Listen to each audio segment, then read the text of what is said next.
Sou Rosa Diniz. No Dialogando de hoje, converso com Ricardo Coutinho, ex-governador da Paraíba, que governou aquele estado de 2011 até 2015 e reeleito no primeiro turno com mais de 53% dos votos válidos e deixou o governo em 1º de janeiro deste ano de 2019. Tem 58 anos, profissão farmacêutico e político por vocação. Ricardo Vieira Coutinho é filiado ao PSB e atualmente presidente da Fundação João Mangabeira, órgão pertencente ao Partido Socialista Brasileiro. Olá, Ricardo. Prazer em Oi, conversar Rosa. com você. Tudo bem? Prazer é todo meu, querido, à sua disposição. Bom, eu gostaria de começar a conversar que no dia 23 de maio deste ano, você esteve em visita ao presidente Lula em Curitiba, juntamente com o presidente do PDT, Carlos Lupe. Como encontrou o presidente Lula naquela prisão política? Olha só, eu acho que Lula ele tem uma capacidade enorme de surpreender. Né? Poucas pessoas, depois de um ano preso e naquelas condições, né, de um julgamento onde, antes de começar o julgamento, ele já estava condenado, né? Foi uma condenação para que ele não fosse candidato, foi uma condenação para poder criminalizar mais do que o partido, mais do que a esquerda, mas criminalizar a própria política para possibilitar a ascensão de alguém que supostamente representaria o outsider ao sistema. Né? Mas eu encontrei o presidente muito antenado com os temas. Ele me falava que o grande tema, na opinião dele, que eu concordo, era a questão da soberania nacional. Nós temos um problema claro na questão do Estado democrático. O Brasil vivencia hoje, provavelmente, a sua maior crise em toda a sua história. Nem 37, 1937 foi assim, nem 1964 pode ser comparado ao que nós estamos vivenciando hoje.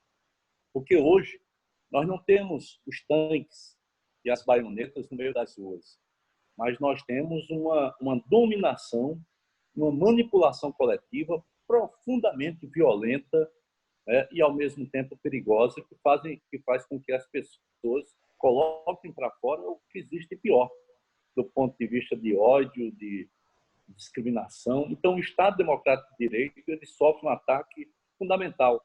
Mas o presidente relatava e compartilhava, a mim e ao Carlos Lupe, presidente do PDT, relatava exatamente a preocupação dele com o cerne desse projeto que está aí, que é a questão da soberania nacional, né? A questão da venda indiscriminada dos nossos ativos, das nossas instituições e empresas que, na prática, representam poder. Nós estamos tratando de poder. Mas eu achei o presidente extremamente preparado, renascido, renovado e pronto para continuar na luta.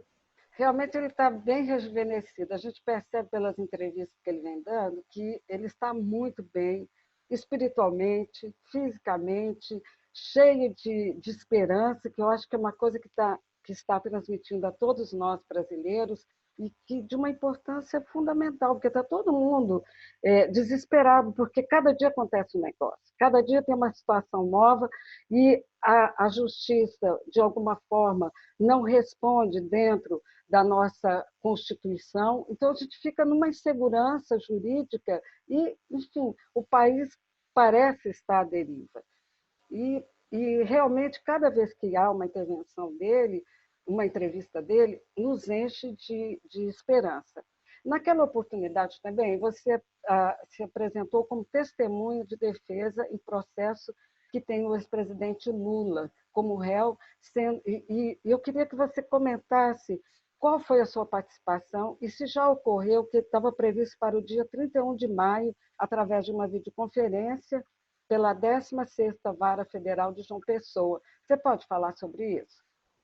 Na verdade, eu fui depor acerca de um processo que o Ministério Público move contra o presidente Lula em função da renovação de uma medida provisória que criava incentivos fiscais para a indústria automobilística no Norte e no Nordeste. Ah, né?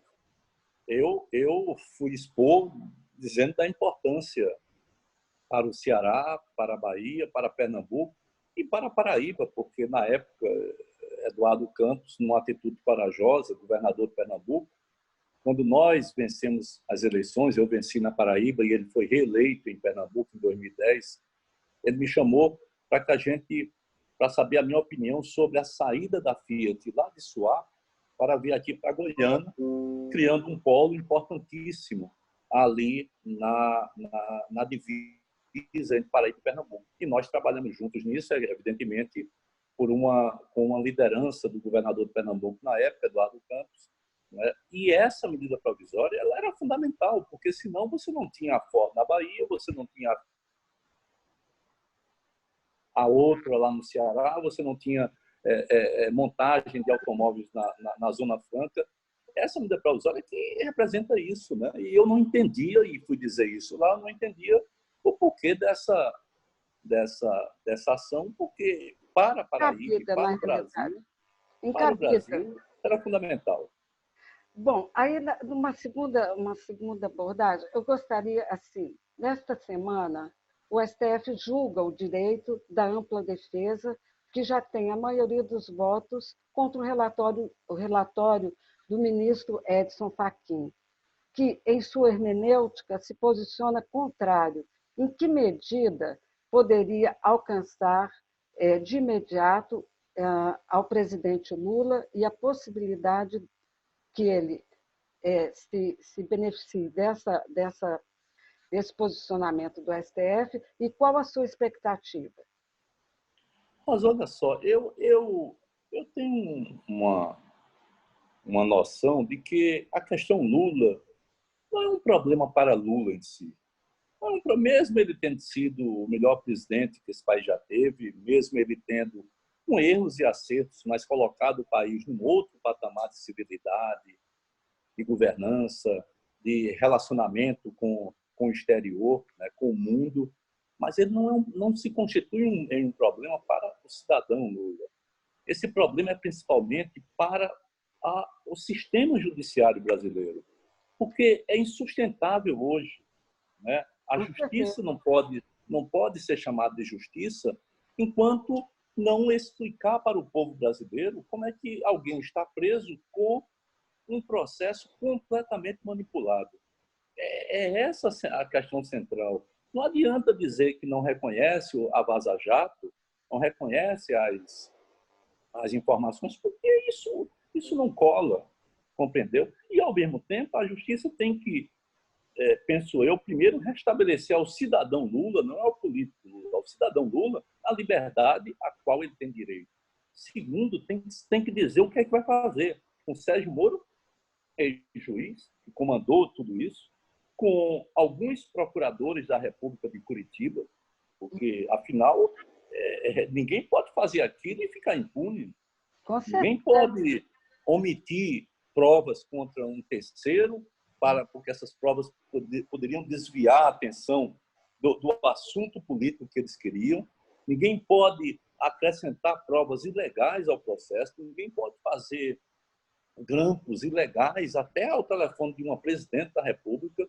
Ou seja, a justiça tem que dar conta disso, né? Então, essa questão do Lula, enquanto a justiça não liberta Lula, naturalmente, esse problema vai continuar pesando sobre os ombros do sistema judiciário brasileiro e o mundo todo está olhando para isso. Ah, com certeza. E ontem o presidente Lula soltou aquela carta ao povo brasileiro, porque aquele jogo dos procuradores de Curitiba, encabeçado por Deltan Dallagnol, do pedido na última sexta-feira à noite, teve uma grande repercussão neste final de semana, em que dariam para que ele cumprisse a prisão domiciliar. E aí, lógico, ele se rebelou. Eu acho isso assim uma coisa humilhante. Eu não sei assim qual a sua visão, como é que você colocaria esse destempero, essa falta de até de cuidado, de vergonha, enfim, de jogar realmente a justiça numa vala muito ruim. Queria que você É, falasse. eu fiquei assim olhando, né, o esforço, eu vou chamar de comovente, do Deltan e dos demais procuradores de Curitiba, depois de tudo isso que vazou, solicitar a prisão domiciliar.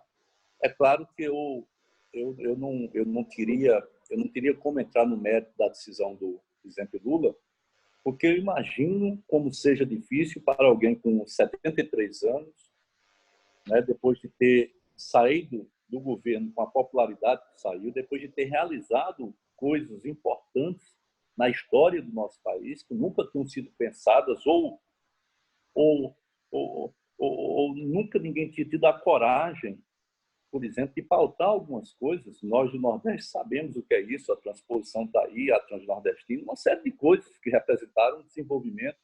Então, uma pessoa dessa sai do governo, é acusado sem qualquer prova formal, né, por conjecturas e por vontade de tirá-lo do jogo político, né, e, ao mesmo tempo, depois de tudo isso, depois que caem as máscaras, os procuradores entram com esse pedido. Né?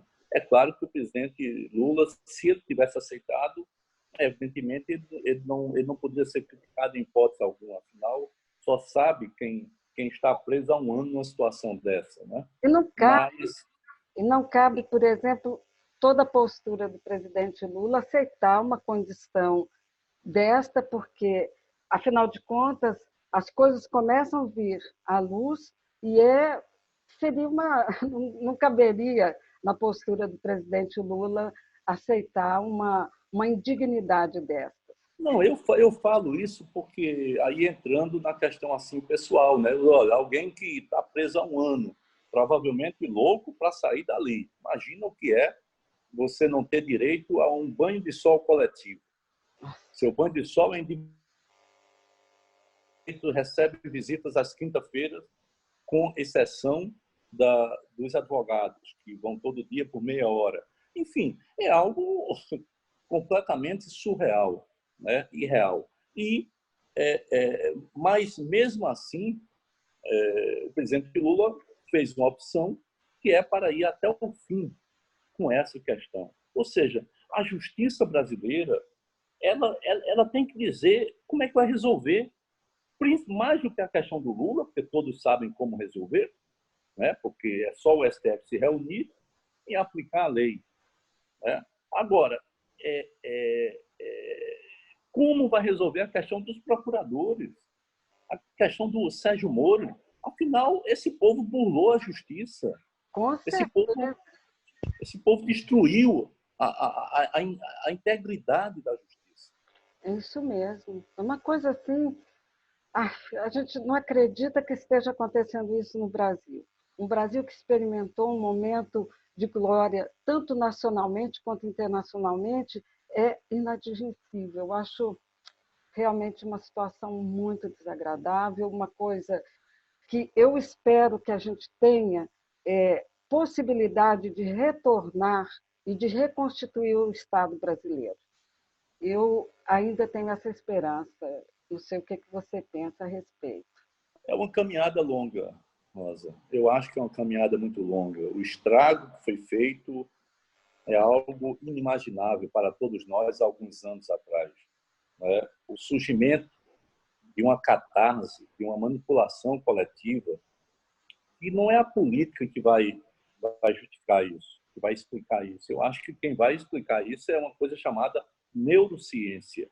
É As verdade. pessoas foram levadas a uma determinada postura de ódio, de perseguição, de irracionalidade, de uma forma completamente diferenciada. A tecnologia atuou nisso.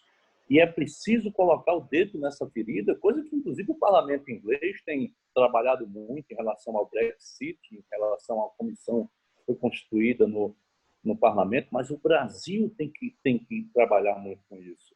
No fundo, o que você tem no Brasil é uma falta de legitimidade total. O Bolsonaro não é legítimo. Ele ganhou a eleição em cima de uma farsa, de uma fraude. Ele ganhou a eleição porque manipularam consciências coletivamente e porque retiraram o principal competidor da disputa de uma forma violenta. Retiraram, prendendo-o para que ele efetivamente não tivesse a disputa. Ou seja, nós estamos vivendo uma ausência total de legitimidade que caminha ainda ao lado dessa coisa que eu chamo da catarse, né? dessa histeria que hoje, graças a Deus, começa a ser uma parte pequena da nossa população, porém é uma parte muito ativa, é uma parte que não está aberta ao debate, não está aberta ao diálogo, é uma parte que acha que tudo se explica, né, e sem procurar compreender, mas tudo se explica em algum discurso que sirva como combate à corrupção. O que, na verdade, é uma bobagem enorme, porque o mundo civilizado passou séculos para poder, entre aspas, civilizar a corrupção, para poder controlar, para poder combatê-la. É assim que as coisas são. E o Brasil, eu acho que vai demorar muito, não a sair Bolsonaro, mas a se livrar desse sentimento de ausência de fraternidade, de solidariedade. Nós vamos ter um grande caminho para reconstruir, e eu acho que o corte que nós estamos tendo no Brasil de hoje não é nem esquerda-direita, mas é uma linha democrática que possa unificar setores que saibam que esse caminho que o Brasil está sendo levado não pode jamais ser um caminho positivo para a maioria do seu povo. O caminho da ausência, da quebra da sua soberania, o caminho da venda dos seus ativos, o caminho da explosão do sistema democrático de direito. Ou seja, é uma tarefa enorme. Aquele Brasil que chegou a ser a sexta economia do mundo, aquele Brasil que construía um BRICS com a capacidade enorme de redimensionar a correlação de forças mundial. Não é? Aquele Brasil foi substituído por este Brasil, cujo presidente vai na ONU há poucos dias e consegue dizer um monte de bobagem inimaginável a qualquer governante até então da história do nosso país.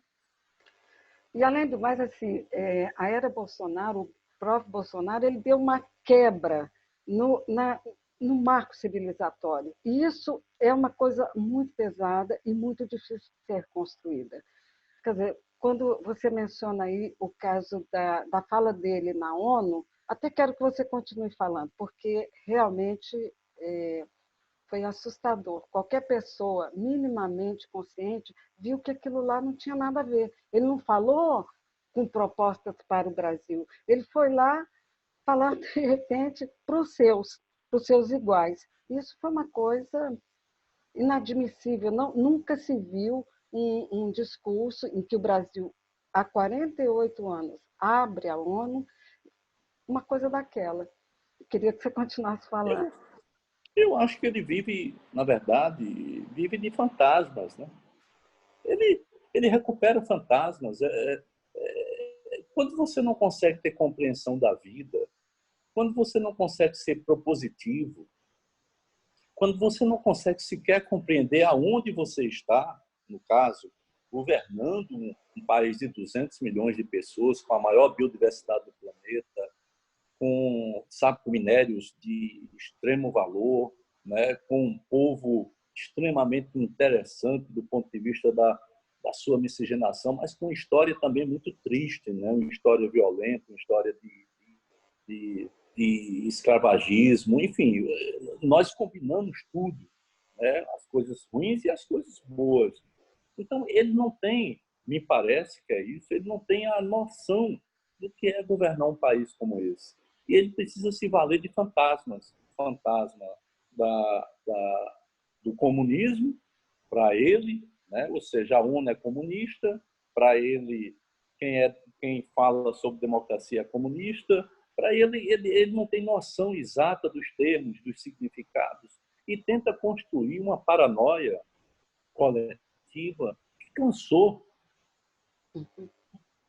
Bolsonaro cansou porque está completamente isolado. Bolsonaro não tem nenhuma aliança a não ser com os Estados Unidos, né? Porque o grande dilema do Brasil é que o mundo vive uma onda que a gente chama de neofascista, né? E que é caracterizada muito pelo nacionalismo. O problema do Brasil é que ele é um neofascista, porém não é nacionalista, ele é É, entreguista. Então, se você olhar para a ultradireita francesa, para a ultradireita espanhola, todos eles são xenófobos, né? Quer dizer, são protecionistas, não querem saber de uniões, enfim, mas são nacionalistas. é isso. Bolsonaro é tudo isso, mas não é nacionalista, O porque que é o ainda programa pior, de venda o que é ainda não pior tem ideologia total, quer dizer, uma coisa solta todo o é tempo. uma paranoia. É uma É paranoia. uma paranoia isso. É uma paranoia, ou seja, como é que você se situa querendo se afirmar como um nacionalista, sendo o governo mais entreguista da história que o nosso país já teve? Eles já venderam vários ativos da própria Petrobras, começando com a Petrobras Distribuidora, venderam com um preço extremamente pequeno. 70% do pré-sal hoje já está dominado por empresas petrolíferas estrangeiras, ou seja, é algo Você saiu a imagem aí. Oi? A sua imagem saiu. Oi? Entra de novo Agora, com a sua. agora, Aí, ok. agora. Desculpe, Não, desculpe, é tudo porque bem. ligaram aqui, eu tive que desligar, mas Ah, pois bem, ele já vendeu 70%, né, hoje do pré-sal, que é a garantia de poder no mundo que a gente está vivendo. Não tem uma guerra nos últimos 100 anos que não tenha passado pelo petróleo. é verdade. Todas as guerras passaram pela energia. E o Brasil consegue a tecnologia do pré-sal, um esforço gigantesco do governo do presidente Lula, né? Ele consegue isso e hoje tem um governo que entrega claramente isso. Tem um ministro da Fazenda, da Economia, que faz questão em ir para os Estados Unidos, abrir uma banca como se fosse um camelô para vender tudo que se queira. Então, eu penso que está mais do que na hora da nossa população, dos nossos segmentos da sociedade, eles se rearticularem. É preciso compreender que o que está em jogo não é somente coisa de político, é coisa de povo. A população tem que voltar a ocupar os seus espaços, tem que discutir tudo isso sem medo.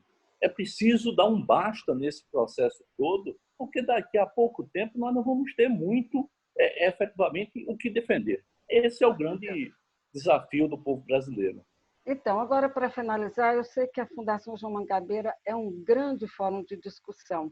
Eu queria que você colocasse para a gente, finalmente, como é que a Fundação está atuando nesse contexto político do Brasil, nesse momento. A fundação, como as demais fundações partidárias, ela tem um princípio que é formar quadros, né? Preparar os nossos quadros para as disputas. Eu assumi agora em janeiro, com uma determinação do presidente Carlos Siqueira, de procurar falar para dentro do PSB, mas também para fora do PSB. Esse é o momento que os partidos, por si só, eles não dão conta dessa tarefa que aí estão. Nós temos que buscar falar com a população, trazer a população para os grandes debates.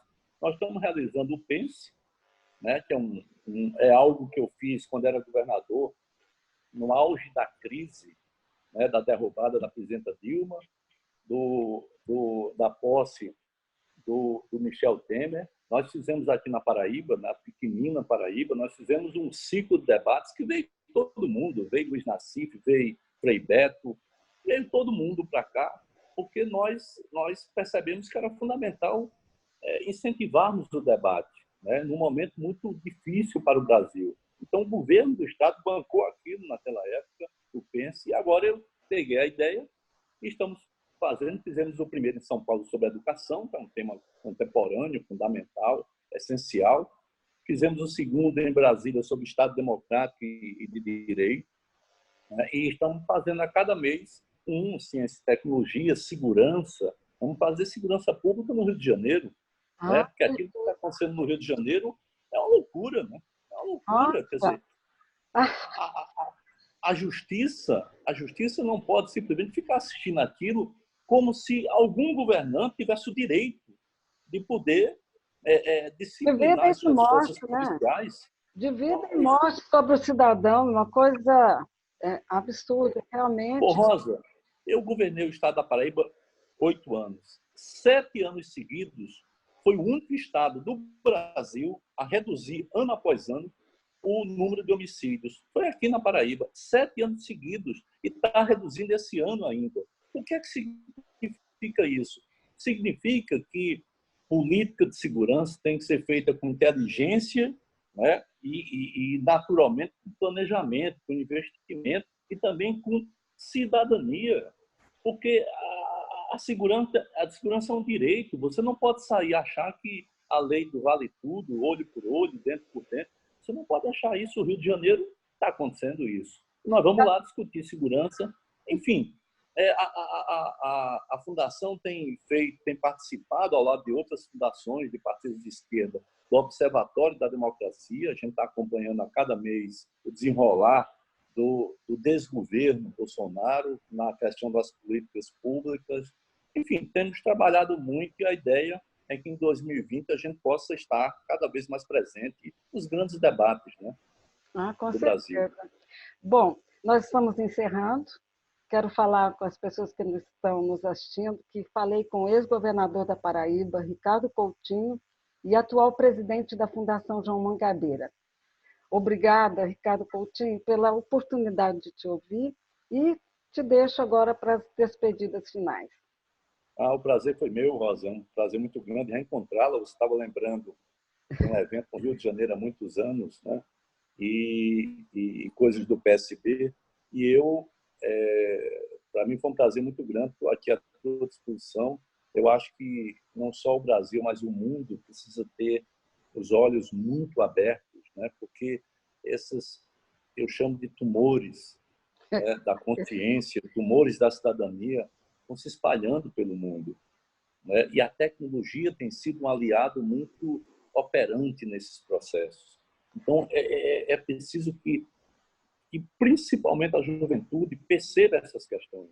A juventude que tem andado tão distante da discussão de qualquer tema que seja coletivo, ela tem que retomar esse caminho, porque ela é a segurança de que esse processo fascista será interrompido na geração futura.